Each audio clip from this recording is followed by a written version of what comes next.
Bodes e ovelhas. Como? Bom, a ovelha é mais fofinha, né? Eu acho, não sei. Mas eu acho que você está falando usando as imagens, os símbolos que falam da diferença entre cristãos verdadeiros e falsos, né? Tá bom. Ou joio e trigo. Também é um símbolo que nós vemos que o joio é semeado por Satanás e o trigo é semeado por Deus. E joio se parece muito com trigo, mas não tem a essência. E nós sabemos que entre os que frequentam a igreja, até os que afirmam membresia, há pessoas que não estão convertidas a Cristo. Há igrejas que não parecem ser convertidos a Cristo, não pregam o evangelho, pregam um tipo de evangelho, mas não existe vários tipos de evangelho na Bíblia, só existe um tipo de evangelho na Bíblia.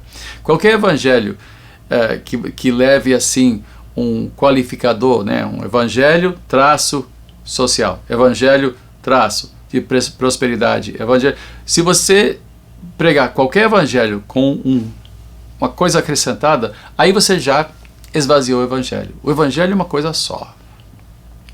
É uma coisa só. E se fundamenta no senhorio de Jesus Cristo, no discipulado verdadeiro ao Cristo verdadeiro, e nós vemos livros inteiros da Bíblia dedicados, inclusive o João, o discípulo amado, se dedicou muito a tentar mostrar com todas as letras, com toda a clareza, a diferença entre o verdadeiro e falso culto a Deus e o verdadeiro e falso Cristo. Ele falava dos anticristos que saíram de nós. Ele, na sua primeira carta, ele falou sobre os anticristos que não afirmam que Jesus veio na carne. Ele estava lidando, obviamente, com o gnosticismo, que era um problema daquela época, que eram cristãos, mas que afirmavam terem acesso a conhecimento secreto, né?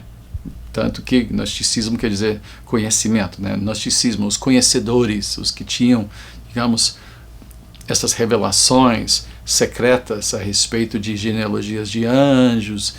E até hoje você vê gnosticismo em muitos arraiais, até pentecostais ou neopentecostais, digamos. Ainda existe essas influências.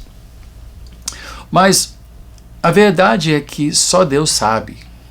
Só Deus sabe de fato quem é cristão e quem não é. Agora, pelos frutos nós podemos conhecer. Se mostrarem o fruto do arrependimento, de uma vida consagrada, uma vida dedicada, uma vida...